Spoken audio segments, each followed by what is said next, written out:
Welcome to Hold My Banner. We're here. I'm Adam Pellerin, my guy Ountae Campbell. What's up? Reunited, and it feels so good, man. It does feel very good, and it feels good because Celtics Nation has a little rumors floating around, and that always feels good to talk about. So I'm excited. We'll talk about some of those rumors. We'll talk about a recent signing by the Los Angeles Lakers, see if that gets them over the top or not with LeBron James and Luka Doncic and company. Yeah. But first, let's just dive right into it. The biggest question that I have for you this entire show. Yeah. What are you doing this weekend? 4th of July, man. Yeah, I think I'm going to spend some time in New England. I'm going to get on the water, you know what I mean? Maybe a little boat action here and there. Ooh, look at you. Captain Campbell. A little food and some water. You know, I got to stay hydrated throughout the day. It's going to be a long day, you know, so I'm excited. What about you? Hydration is very important. I'll be hitting the links, my friend. Okay. Tomorrow morning, have a little family cookout. Okay. Maybe head to the Cape. Oh, okay. Yeah, you know, I mean, you're not a local guy. I don't know if you've done the Cape thing yet. I've done it a couple of times. It's pretty nice out there. I can't complain. All right. Well, yeah. I don't know if the Cape would be a selling point for Damian Lillard. Oh, God. Do you think that Damian Lillard would enjoy Cape Cod? That's the question. Would he enjoy playing for the Celtics? Yeah. And, you know, the reports are out there. Celtics and Lakers among the teams interested in Dame, of course, getting his release from Milwaukee, which opened the door for the Bucks to get more financial flexibility and sign Miles Turner. And now you got Dame out there. Again, suffered the Achilles injury in the postseason, one of 3 devastating Achilles injuries, of course, with Jason Tatum here in Boston, and then Tyrese Halliburton. So Dame's timeline is kind of similar to that. He got hurt first, so you know there's a possibility he could come back next year. But either way, he's going to be 35 years old. You're probably looking at next season after the one coming up. Would he be a fit with the Celtics? Here's the thing. What version of Damian Lillard will we be getting with the Boston Celtics? Are we getting Damian Lillard who's coming in and I got to shoot the ball 20 times a game, I got to have the ball in my hands the entire game, control the offense, run the flow? We didn't see that work with Giannis, and Giannis is one of the best players in the league. I mean, probably the 3rd best player in the entire NBA right now, right? So when you're asking the Jason Tatum, who's probably the 4th best player in the NBA, but coming off an Achilles injury, to play with a guy like Damian Lillard and the JB, I'm not sure how that fits. You know, we saw that with Marcus Smart, and obviously Damian Lillard deserves the respect to be known as a player much better than Marcus Smart because he is that kind of player. Yeah, he's much better. Yeah. But you know, like you said, returning, he'll probably be 36 when he returns to play basketball, coming off an Achilles injury. Not a guy that's always been known for his athleticism, but never been good defensively. You have to think laterally now. He's not going to be as strong as he was, and he was already kind of a weaker defender in the NBA terms. If we're getting a Dame who's willing to buy into a role, and for cheap, that's the big thing too. And a deal that's not a long-term deal, more of a 2-year, maybe a 3-year deal, because obviously we know the first year this upcoming season would be kind of a deal that he would just be getting paid to, you know, rehab.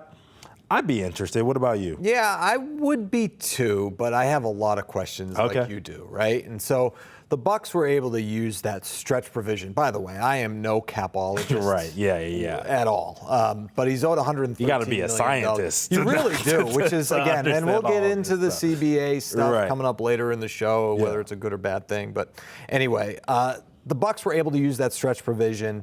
They owe him $113 million, so that created some financial flexibility. He's still getting that money. Yeah, right? over 5 years. So if you're Damian Lillard, now you're getting the best of both worlds, right? You kind of get to, you get paid, and you get to sort of pick your destination, right? And so now he's in a situation where he's never won an NBA title. You know, that's the whole point of the trade to Milwaukee, was to try and get something going with Giannis. That obviously didn't work out. And now you get to choose a destination. Yeah. You're not going to play next season. No. And if you do, you know, I just don't see that happening with a guy of his age, right? Because the whole thing with Jason Tatum and the Achilles is that he's young, he can bounce back, and we're not even talking about him playing next year. So wipe next year off the board with Dame Lillard. So now you're looking ahead. I think the Celtics would be a desirable destination for him. You would think he did say no the last time. He did, but that was different, wasn't it? It was a different. That was before the Celtics won the title. Right, yes, 100%. That was before we knew who the Celtics were and that they did have championship pedigree. That was before people really thought of Jason Tatum as the player that we now think of him today. You know, Giannis was in the way further light. He was, years and years and light years away from what we thought Jason Tatum was at the time. You know what I'm saying? So you have to be fair to that. And obviously the Bucks did win the championship coming into that trade for Damian Lillard. So he did know that, but I think he did have some mean things to say about this fan base that he might have to apologize for if he wanted to come back here. But I've known him to be a guy in every single stop that he's been in, whether it be in Portland or to be in Milwaukee, to be a guy that embraces the community that he plays for. So I wouldn't see him having any issues there. But yeah, the question marks all still remain. Yeah, a good teammate too, right? Yeah. And I don't know if a lot of people really know who Damian Lillard is. Right, as a person. Yeah. Because you think of him as, in Portland all those years, not winning, right? I mean, the only good player he really played with, elite player, LaMarcus Aldridge. Yeah. Right? But he's a good teammate. And if he's a good teammate, and he's at a point in the career where he's made all this money and he's achieved all these sort of milestones and whatever. Right. Now it's like all about winning the title. Right. So that leads me to my next question. Okay. Would Dame be willing to take a role off the bench for a prospective team, right? And if you're looking at the Celtics and you're looking at what they have, and again, this roster is going to be a lot different, even before this coming season without Jason Tatum. It'll be even more different when they anticipate Jason Tatum to come back. Yeah. So, with all of that said, if Damian Lillard is looking at teams and he's saying, okay, do I want to start or do I want to win? Right. What's the priority for Dame at this point? Yeah, well, here's the thing. I think Dame would want to win, right, more than anything. I think the issue would come in, well, okay, who's starting over me? I remember when Westbrook was going to the bench and he had that issue of like, well, if I'm not starting, then who's starting over me? Right. And when you're looking at it, it's like, oh, this guy starting? I don't think that Dame would make a fuss about Payton Pritchard being that guy starting over him if that were the case, right?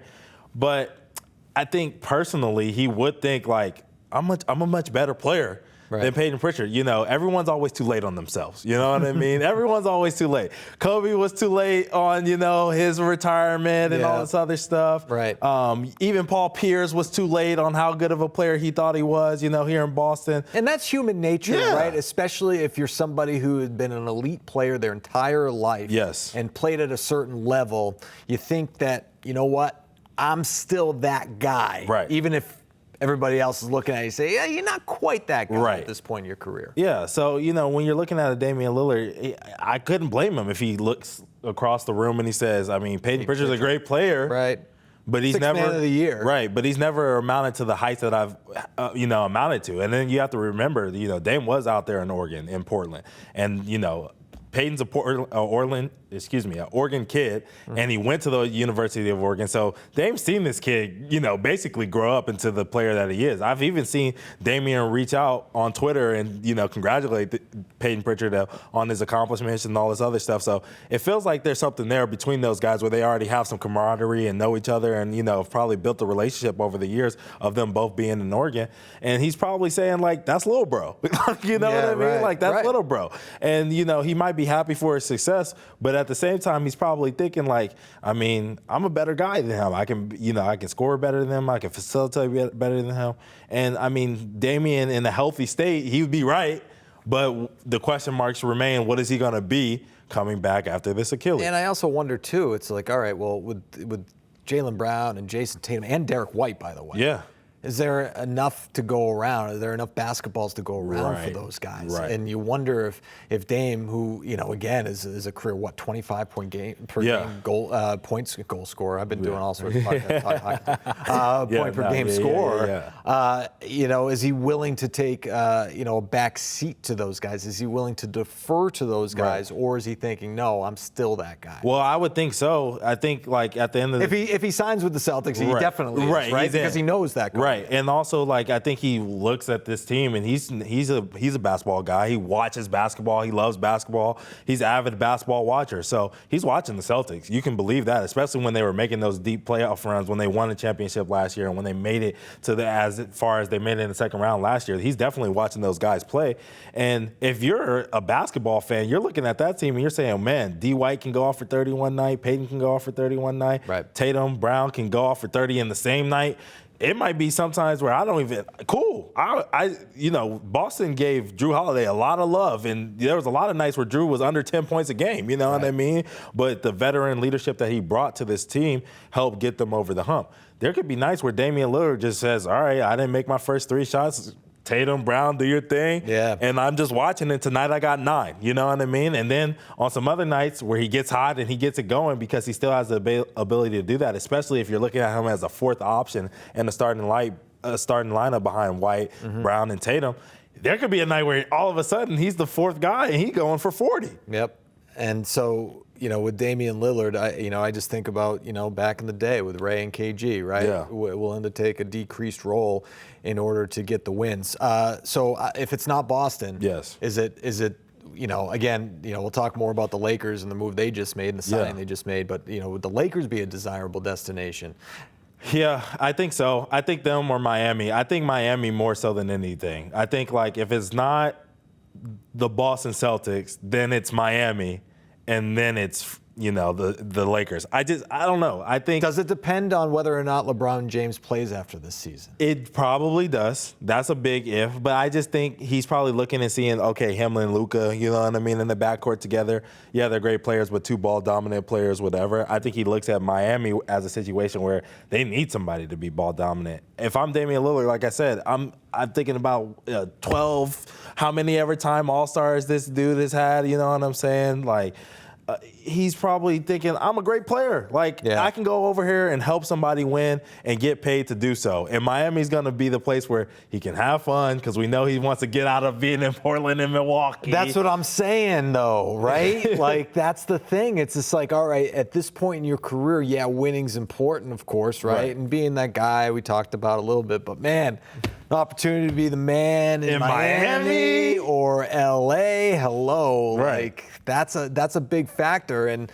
again, he said what he said a couple of years ago about Boston. Yeah. And I love Boston. I'm from Boston. This is my home. But I understand why guys are like, Boston in the winter? I don't think so. Right. And especially, after watching the offseason that the Celtics have had so far, we'll talk about a little bit more about that probably right now.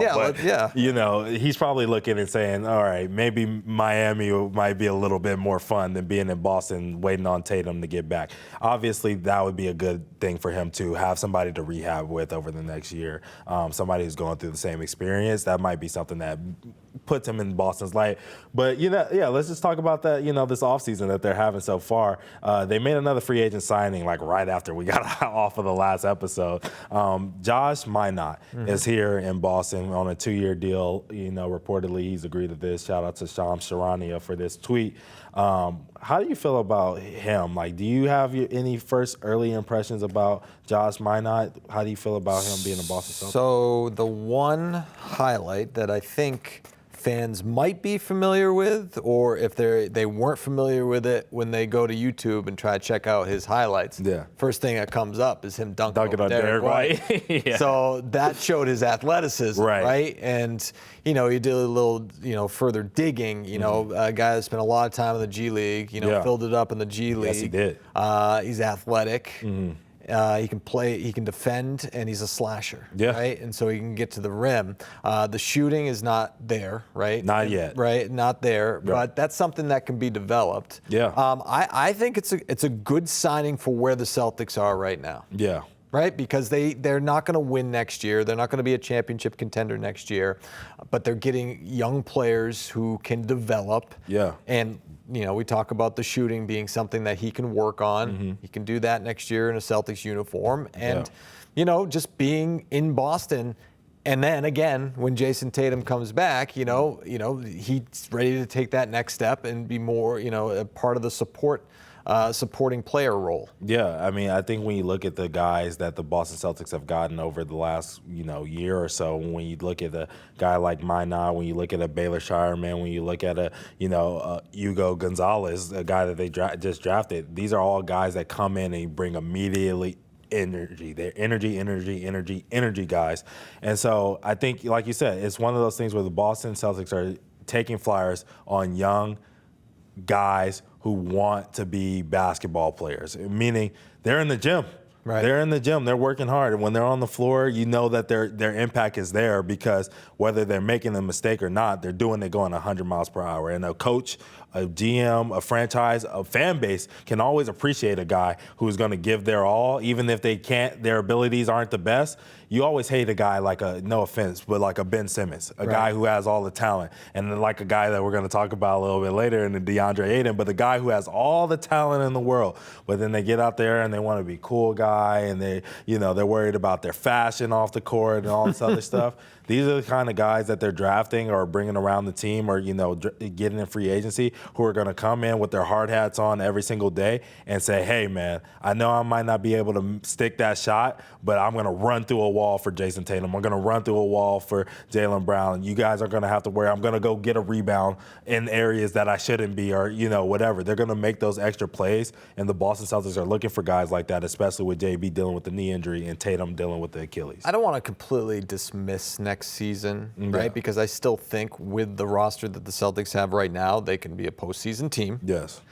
But I almost look at next season for some of those guys, like Minott, right? Like Shireman, right? Like some of those other guys that are, coming off the bench. It's like an audition. Yeah, it is. It really is. For the following season when they're actually going to get Tatum back and then contend again. Yeah, especially when you look at, like, we talked about Luka Garza last episode and Josh Minott. They both got 2-year deals. Yeah. Which means, like, 2-year deals, $5 million, $5.5 million. It's like, all right, you're getting a little bit of money, but these are proven deals. Like, we're giving you a little bit more than what you probably would get in the market, but we're giving you the opportunity to come in here, learn our system, show us that you're going to play hard, show us that you're going to develop well because you're still younger players, show us the things that we need to fit with JB and JT year 2 from now. Celtics need size, too.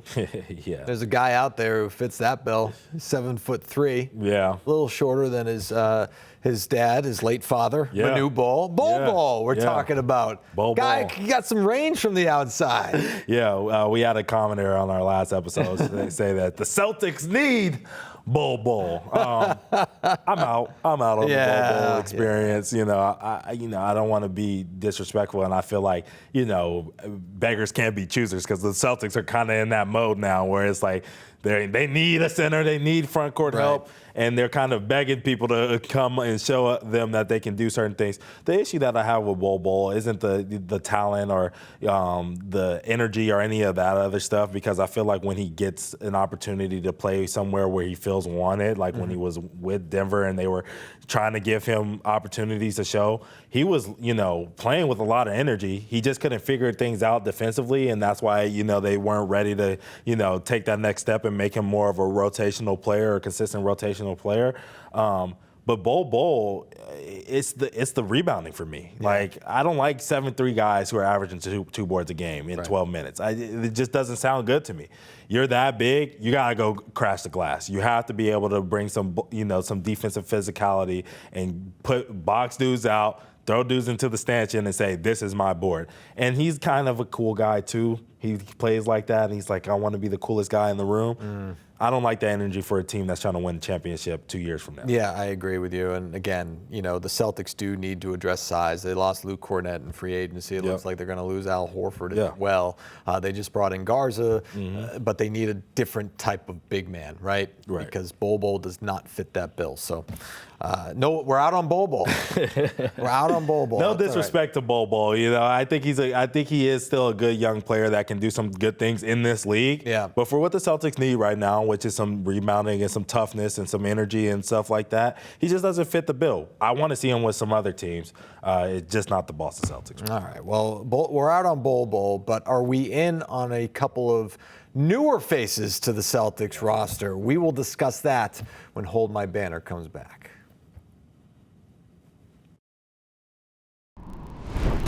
Welcome back to Hold My Banner. Adam and Ountae back with you. So we talked about possibility of Damian Lillard signing with the Celtics. We talked about a couple of the new faces to the Celtics roster, and Josh Minott, and also Luka Garza, who the Celtics signed as well. Yeah. But those aren't the big moves that the Celtics have made so far. Obviously, the Celtics trading away Drew Holiday and Kristaps Porzingis, part of a salary dump, and then bringing a couple of other players to the roster. Let's start with Anfernee Simons. We'll talk about George Niang in a second, local guy.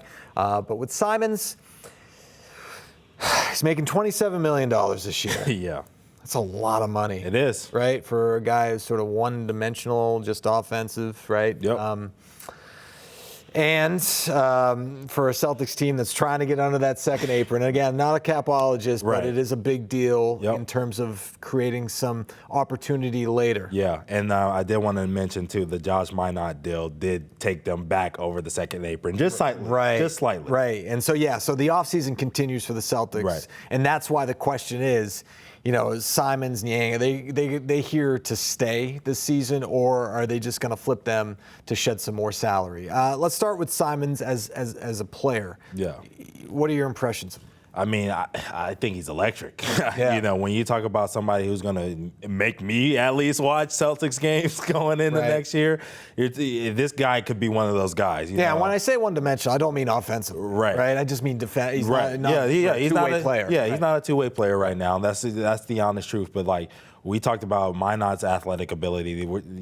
This kid, Simons, NBA dunk champion, can fill it up, has had multiple seasons where his, most threes in the game was 9, you know what I'm saying? So we're talking about a guy who fits the modern NBA. Either I get a dunk or layup, or I shoot a 3. Right. And he can get to those in a myriad of ways, whether it's through ball screens, catch and shoot, with the step back, in isolation. He finds ways to score, and his mentor is a guy that we just spent a lot of time talking about with Damian Lillard and also C.J. McCollum. Those were the guys that mentored him. And those dudes can really fill it up really quickly as well.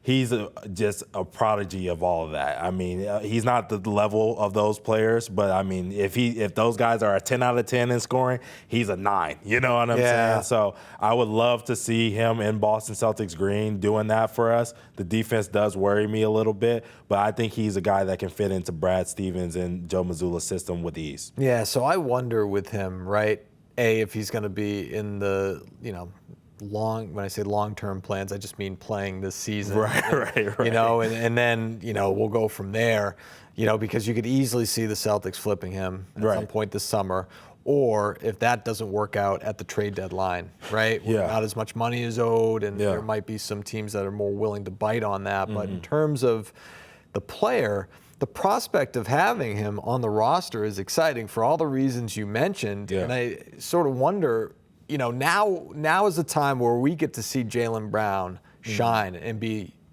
the guy. Right.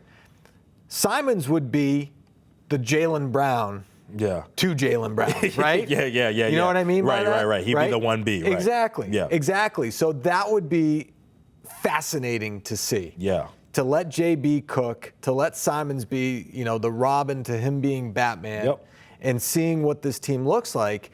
But I also ask, all right, do we want to be that good next year? Right? The Celtics want to be that good next year, right? So you're not good enough to win it all, but you're not bad enough to sort of get a better draft pick and sort of reset and look to the future, and get that draft pick so maybe it's an asset in a trade when Tatum comes, right? So all of those things, outside of the financials, you have to consider as well. Yeah. So I guess the bottom line for me is, I like Simons the player. Mm-hmm. I don't necessarily want to see him on the Celtics roster if it means it's not going to help them the season after next. Yeah. That makes sense? It does make sense. Now, if we're going to talk about trading him, because that's kind of what it seems like you're alluding to a little bit, I have some team, or just a team that I want to You always do. You always got something cooking, baby. I love it. Austin Ainge left the front office over here. He went to Utah with his dad. They got a guy over there that they're talking about trading, and Walker Kessler. Okay. He's got an expiring deal this year as well. Yep. He's making about $8 million. that could be something that could help the Celtics really easily get under the cap. Now, they're asking for 2 first-round picks. I don't see the Celtics giving up 2. I can see them giving up 1. Right. They have a myriad of second-round picks, 5. Over the next 2 seasons, they could probably give up 1, Simons, and maybe 2 of those second-round picks over the next 2 years, and maybe see if Utah wants to get a deal done there. If not, which I could accept, because then the Boston Celtics would bring in Walker Kessler. We would extend him. Yep. The front court help comes. Right, that's what I mean. Right, you get a guy who rebounds extremely well, blocks shots, and does a pick and roll game at a high level, right? That would be great for the Boston Celtics. Yeah. Now, if it's not him, and they're like, no, that's not enough, we want more. What about John Collins? Also on the expiring deal. Okay. $1 million less, so it doesn't help you that much with the cap situation, but it does help you. Yeah. And this guy, he was a 20-10 guy for Utah last year. He was. 40% from the three-point line. Athleticism.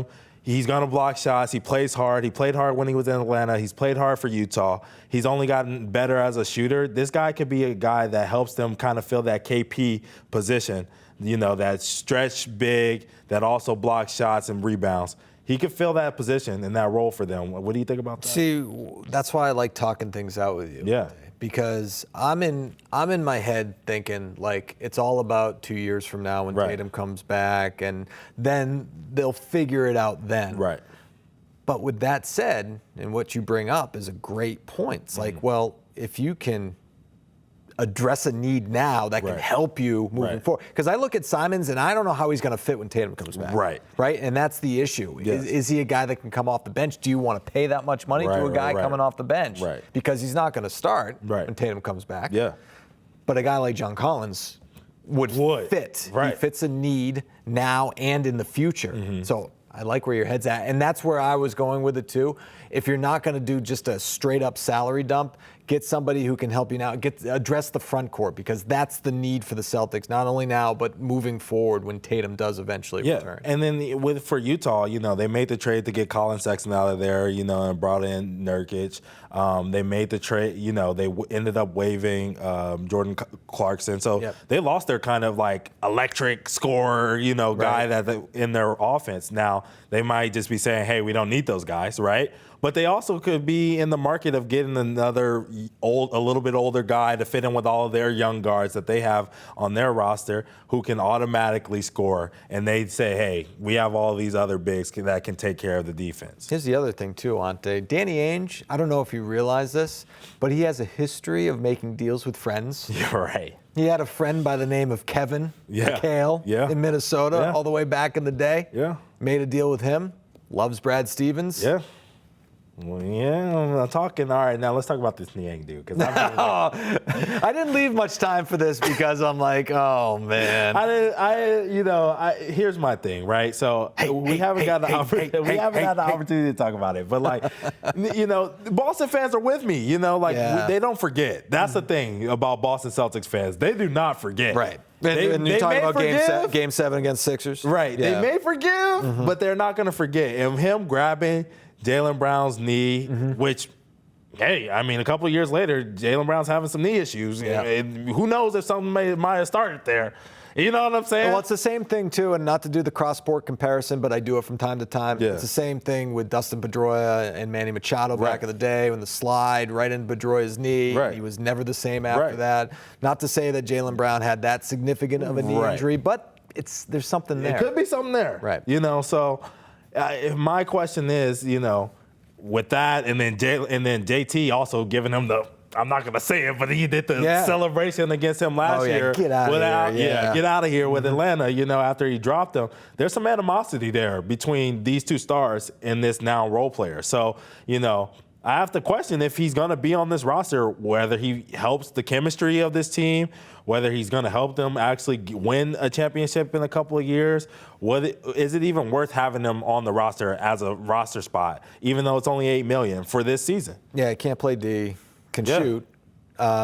He's an asset for a team contending because he does offer some of that stuff. But and I also look at it. Well, he's a local guy too, so you shout out Lawrence, right? Yes. But you look at where the Celtics are right now.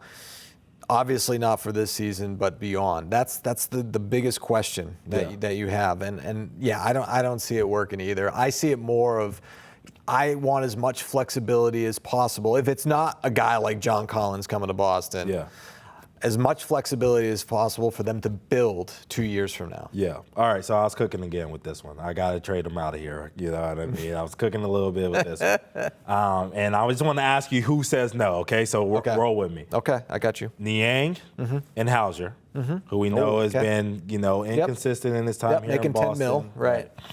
For Cole Anthony from the Memphis Grizzlies. Jay Huff, who's a lot like a Luke Cornett, you know what I mean, can fill a role exactly like how Luke Cornett could fill. And Scottie Pippen Jr., who had a fantastic year with the Memphis Grizzlies last year. Yeah, man, I like that. Yeah. I like the fact that you bring Scottie Pippen Jr. in here, right? Because it sounds silly, but it's a name that people recognize. Yeah. It's something that fans, right? You're going to want a reason. If you're a Celtics fan, you're going to want a reason to watch this team this year, right? And you know the situation with Tatum, and you know, but it's like, oh, Scottie Pippen. I know that name. Right. I mean, seriously. Like, as dumb as that sounds, and not to take away from the player. The player, right. But you know how that works. Yeah, and it definitely works. I mean, the thing is, I see this as a good deal for both teams, right? Yeah. One, the Celtics are clearly taking flyers on younger players. You know, these are guys who are all under 27. I think Jay Huff's the oldest guy there at 27. The other two guys are under the age of 25, and Cole Anthony and Scottie Pippen Jr. But they're taking flyers on guys to see if they can, increase their role and continue to develop as Boston Celtics and buy into the system, right? Yeah. Scottie Pippen Jr., offense, defense, 3-and-D guard. He can automatically come in and help fill in that guard depth that the Celtics need right now, right? When you're looking at a Cole Anthony, he's had some good He's a legacy too, isn't he? Right, yeah. His dad, Greg, is a great NBA player and everything like that, but he's had some great moments with the Magic. He plays hard. Some of the things about shooting are some of the question marks about him, but he's a guy who plays hard, brings energy, a lot of the things that we've been talking about that the Boston Celtics are looking for. And then when you're the Memphis Grizzlies, when they're losing guys like Luke Kennard to, free agency and everything like that, they're looking for shooters. So if you can get a Sam Hauser who can come in and automatically shooters, they tied up some of their shooters in like Cam Spencer and stuff like that because they obviously want to keep those guys in-house. He can immediately come in and fit a role for them, especially playing with Ja and, Triple J, who just got the extension as well.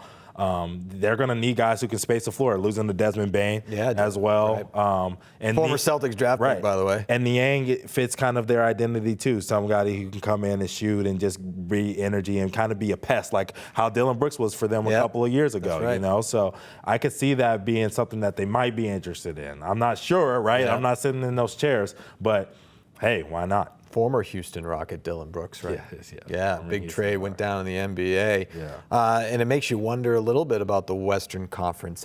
Speaking of, another Western Conference team made a move. Yeah. And it's generating a lot of conversation, a lot of debates. Out in LA, LeBron James Lakers, they got a new piece. We'll talk about that coming up next.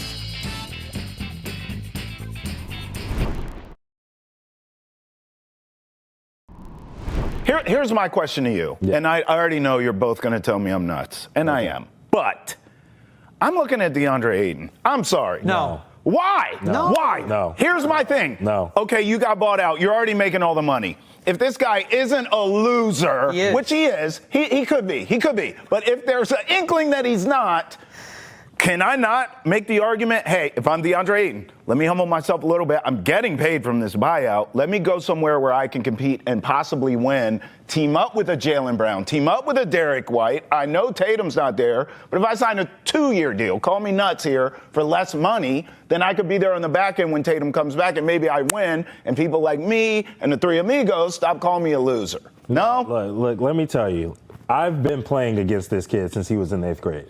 I know exactly who Deandre Ayton is. He's played with a lot of my good friends over at Arizona. I've played against him in high school. I played against him in middle school. I've seen this kid at every single step of the way. This dude does not know how to bring that energy that you're talking about. He didn't know how to do it in middle school. He didn't do it in high school. He didn't do it in college. He didn't do it in Portland. He didn't do it in Phoenix. What is it? I mean, how many more chances does somebody get to show you that this is who they are? But what's the disconnect? He Or it's just him? That dog. It's just him. He doesn't have that. He was skipping dog. workouts, skipping rehab, being late to team meetings in Portland. And yeah, it's a bad situation in Portland, but also that was a team on the cusp of getting into the postseason. And he was winning in Phoenix and still did not care. Oh, poor Travis, man. You guys went on the attack. Just bees on honey. All right. But the Celtics' dream is dead for Travis, sad to say. Deandre Ayton has agreed to sign with the Lakers. Yeah. According to Shams, he's got another one. Yeah. So he's going to earn $34 million next year. Yeah. That dog. Oh, man. All right. So you played against him, which Yes. is great perspective, by the way. Appreciate it. I do want to ask you, though. Yes. All right. DeAndre Ayton in Los Angeles. Yeah. LeBron James. Mm-hmm. All right. This is the first time that he's played with the king. Yeah. Right? He's played with Kevin Durant. I understand that. But it's LeBron James. That's different. Yeah. Can LeBron get this guy? LeBron, the king. All right? Can he get this guy to buy in? Adam. Not even the king can do it. Adam. Oh, he is a lost cause. LeBron's going to send DeAndre Ayton into early retirement, and DeAndre Ayton's going to do the same to LeBron. That's exactly what's going to happen here. No, man, and it's not any disrespect to LeBron and his abilities. The thing about it is the pressure of being in Los Angeles as a whole with the media. You think what people were doing to him in Phoenix was bad? Mm-hmm. He got to be in Portland and never hear about media or anything like that. The things that Laker Nation is gonna do to him when he stands there and looks at a rebound one time, just the first time, they are gonna run him and his family out of that building. And then you think playing with LeBron is gonna help? Trying to win a championship? I mean, dude, he had Kevin Durant, he had Chris Paul, he had Devin Booker, and he didn't win a championship in Phoenix. And people were upset at him at the time. And they shipped him all the way off to Portland because of it. All right, let me ask you a question. Why do the Lakers make this move then? Because they needed a center. They were All right, desperate. so LeBron is involved. Yeah, I mean, he's claiming that he's not. He's claiming that he's pulling away. That's what he's claiming. Do you believe that? No, I never believe All right. anything that he says. So LeBron is involved. Okay. LeBron buys into this. Yes. Right? We assume that's the case. Why would he buy in? 20 and 10. 20 and 10. I mean, 19 and 10. Is it the fact that LeBron thinks that because he's like I said, he's the king, right? Yeah. He thinks he can get him to buy in. It has to be better than freaking Jackson Hayes. Anything's better than Jackson Hayes. You know what I'm saying? Right. Anything's better than nothing. I'm just being honest. So, here's the thing. I've always said this about Jeannie Buss and Rob Pelinka. I'm sure they're great people. I'm sure they're really good at, making people like them. I know that for sure. Mm-hmm. But as far as them making teams, it's not about collecting talent. Those days are over with. You have to get a team. And if you're going to tell me that we're going to have issues with effort with Luka, question marks about his effort, question marks about LeBron's effort on defense throughout his Laker tenure. And the fact that he's 40 now. Right. Right? So, he can't put the same effort into that end of the floor as he does in the off, right? It just can't happen. And now your third guy, we're going to have questions about effort too. You know what I'm saying? Yeah. And then there's also question marks about whether they're going to be able to get Austin Reeves to, come back and all this other stuff. There's a lot of questions about who this Laker team is. I'm not in on the fact that there's all these questions surrounding guys when most of them haven't won the championship there. No. When LeBron won the championship in 2020, the majority of this roster was not part of the team. Right. So all right. Well, with that said, does this move the needle at all? Right. You say it could be 2010, right? Right. Does it move the needle at all? But I look at the West and I don't see them. They finished in third seed last year. Right. Yeah. Third seed. We forget about that. We forget about that. I mean, they're not going to leapfrog Oklahoma City. Yeah. You know what I mean? It's one of those things where it's going to be a JJ Redick masterclass if they're a top top 3 seed again in the West. It's just going to have to be. I mean, we didn't get to really go into it too much in depth, but like what the Denver Nuggets have done this offseason, you know what I mean? Buying into some of those guys, making that trade for Cam Johnson and all of that stuff. Right. They went out and made some moves to go and win a championship. The Thunder are still going to be the Thunder. Houston got Durant. With KD, with Dorian Finney-Smith, a guy who was a huge part of what the Lakers did last season. You know what I'm saying? Mm-hmm. There's a lot of question marks about the guys and the teams around them. I don't see them, being the team that They're just dropping. got better. They're dropping next year. It's still rising. You know what I mean? You would have to think if the Warriors were to get Al Horford, you would think that their team is going to be a little bit better than they were in the past year. You know what I'm saying? Yeah, Dallas, obviously, right? Dallas with, hopefully healthy, but Cooper Flag coming in, getting D'Angelo Russell. And that's the thing, too.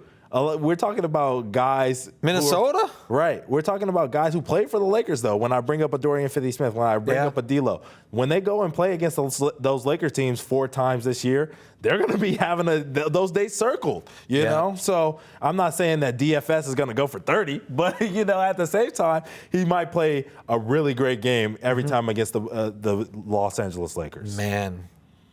And then Memphis. I like what they did, too. We just talked about them. Like, they're having a pretty good offseason as well. Look at the Lakers with all those things we just talked about, right? I mean, that's a disaster waiting to happen. Yeah. Right? And you're a LeBron injury away. Yeah. At 40 years old from, Right. having an out-of-shape Luka.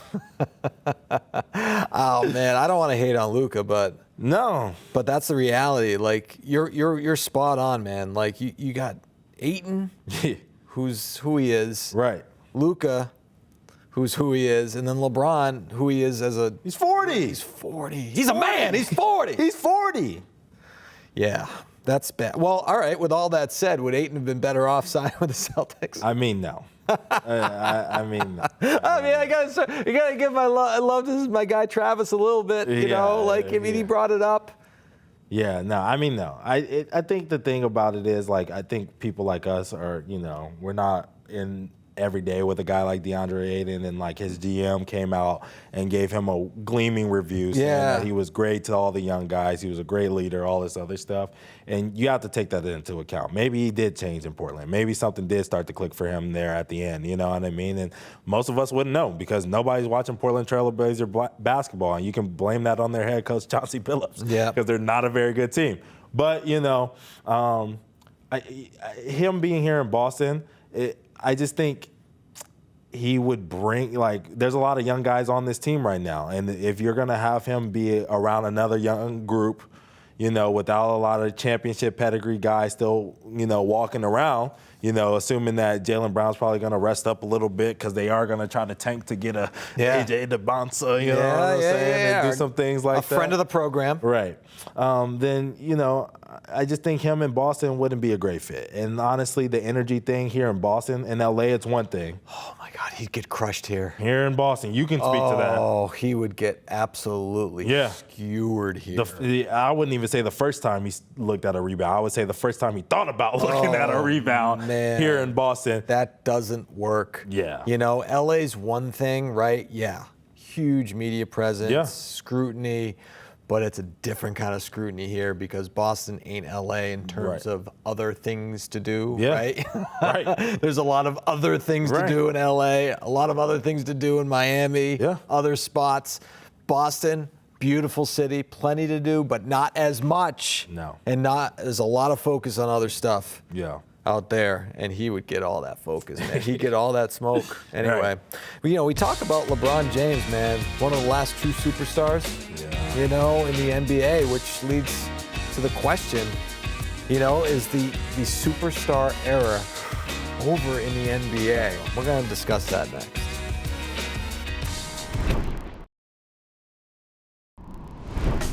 Welcome back to Hold My Banner. Oh my goodness. We need to have dynasties back. Look at this. 30 years, 8 champions. The last 12 years, we've had 9 different champions. Look at David Stern. Dynasties, Adam Silver. Parity. It's like, this is before your time, Ountae, but tastes great, less filling. Yeah, okay. With a certain beer. back in the day. It was a whole commercial campaign. Yeah. Anyway. Okay. Educated me, though. Yes. All right. So, obviously the dynasties back in the day, like in the 80s, the Celtics, Lakers, and the Bulls, obviously, and then even the Spurs, you call them a dynasty in the 2000s, right? Yeah. Lakers. Warriors. Yeah, the Warriors. Yeah. But, last 9 years and last 12 years, 9 different champions. There's a lot of parity. The Oklahoma City Thunder just won their first. Right. Celtics were one of the prior dynasties, won last year. Yeah. What's your take, man? You miss the dynasty era, or you like the parity? Growing up in Los Angeles, being out here in Boston, I kind of like the dynasties. I can't lie. I feel like going in when like, hey, all right, this team cleared out a runway, and they've made themselves the best team in the league, and they're going to be dominant. When they get knocked off, when that giant gets knocked off, it feels a little like more shocking. Yeah. Like with the Celtics falling off this year, I wasn't that shocked because over the last couple of years, we've had a different champion every single year. So it almost felt inevitable at some point. You know what I'm saying? Yeah. But if somebody were to come in and knock off the Boston Celtics back in the day, if somebody were to come in and even though they didn't do it, knock off a Michael Jordan, that would have been like oh my God. Even when he came back, you know what I mean, for that first half of season and everything like that, everyone expected him to win, and he didn't. Right. And that was kind of shocking. Right. You know what I mean? So I kind of miss those days where there was David and Goliath, and sometimes Goliath just won and took over him, and sometimes David just steamrolled and did what David was supposed to do. Yeah, I think fans who support those teams that we're talking about that were in the dynasties obviously are all for dynasties because they know their team is going to be in it every single year. If you're a fan outside of those markets, not so much. Right. But I think that the casual fan who doesn't necessarily have a strong allegiance one way or the other, they love the dynasties. Right? Because they love those teams. I think people, the Patriots back in the day, a lot of people hated the Patriots. Yeah. But then again, they were like a dynasty. Right. They were must-watch TV. Yeah. Each and every time they were on. And the thing about that I want to bring up real quick is just like you said about the Patriots, they were terrible for a long time. I feel like everyone gets their chance. Yep. Everyone eventually will get their chance. Yeah, if you do it right. Yeah, back when the Celtics dynasty first started, there was 6 teams in the league to start. Right. So it was, you know what I mean? Right. It wasn't that much opportunity. But now, when you're looking at it, the Bulls had their dynasty. They won 6 in 8 years, and then they've been kind of. Right. They're gross. Yeah, but they've been right. But they've been kind of trash since. You know what I'm saying? And the Lakers had their dynasty, and then they had the periods where they went through a long drought. And the Warriors were trash for a long time, and now they've had a dynasty. I think if we didn't have this new CBA, we would be looking at the Thunder and saying wow, look at this run that they could go on. Now they probably won't. Yeah. But I think that's where the league was, and everybody would get their opportunity to be at the mountaintop eventually. Yeah, and that's the issue is the CBA. I mean, that's the reason we're seeing what we're seeing, right? A couple of years ago, new CBA, you have, again, you have to be a mathematician to try and figure some of this stuff out when it comes to the first apron, second apron, the tax involved, and the penalties assessed, and why teams do what they do. And then you factor in with the Celtics, you got new ownership coming in, right? So there are all these different factors. And, it does stink that a team like, let's use the recent champion, Oklahoma City as an example, right? They're not going to be able to pay their superstars in a couple of years. Right? And so you're punishing them for drafting extremely well, making the right moves, but because they're going to get priced out, like and that stinks, right? Yeah. They shouldn't be punished for doing a good job, right? You know what I mean? They like the Warriors did. I mean, those guys are going to have to take team-friendly deals in order to stay. I mean, next year they're going to have to make a decision. Do they want to extend Chet? Do they want to extend Jalen Williams? And I'm sure they will, but that'll come at a cost. Alex Caruso, Isaiah Hartenstein, Lou Dort, guys who are really vital to their championship pedigree are they're gonna have to make real decisions. Like, hey, do we want to keep these guys around, especially in a small market like a OKC? This is really gonna hurt them, especially with SGA signing that mega deal, getting at least $70 million a year over the next 4 or 5 years of his career. That's going to, really hinder their ability to keep guys on their We've system. spent more time talking about the second apron than we have the actual roster when Yeah. it comes to the Celtics. And the Celtics were going to shed money anyway, Yeah. right? Regardless of what they did this past Yeah. season, right? Regardless of the Tatum injury, Right. they were going to be shedding salary Yep. because of the penalties that are assessed with all of these rules that are in place. So that kind of stinks. But, speaking of the Celtics, since we have a couple of minutes, we never really got to it, right? In terms of the roster that's intact right now, in terms of, the moves they've made and just today, if the season started tomorrow, Yes. what does the Celtics team look like win total? Yeah, Celtics Unite wanted to know about this as well, with a picture of some of their new guys on the team. I think as you look at the Celtics team today, you said they're a playoff team. Yep. I think they're a playoff team too. I think they're a 7 or 8 seed, maybe as high as a 6. I think the East has made improvements, and it's not a knock on it's a little bit of a knock on who the Celtics are, and we got to figure out who their identity is. When you lose a $50 million player, it's going to be hard to be at the top of a conference. You know what I'm saying? But at the end of the day, when you're looking at the Magic and the improvements that they've made, the Hawks and the improvements that they've made, and some of these other teams around the league that stayed pat, like the Cavaliers and the Knicks and all this other stuff, it's going to be pretty difficult for the Celtics to get past a 5 seed. Right, and I think you're spot on. I look at this team and I'm wondering what Jaylen Brown is going to be next year. Yeah. I want to see Big year for him. I'm really intrigued by that. I think that they can be like the 7, 8, 6 that you're talking about. This is also an opportunity for Derek White to get some more run, for Payton Pritchard to be more than just a sixth man and to show what he can do. So it's an opportunity for all these guys. It's not, I wouldn't call it exciting because you're without Jason Tatum. It was a devastating injury. Right. But anyway, hey, happy 4th of July to you, my friend. Happy 4th of July. I appreciate it. Have fun on the water. I will. Captain Campbell. All right, man. Ountae Campbell, Adam Pellerin, thanks for joining us on Hold My Banner. Have a happy and safe 4th of July. See ya.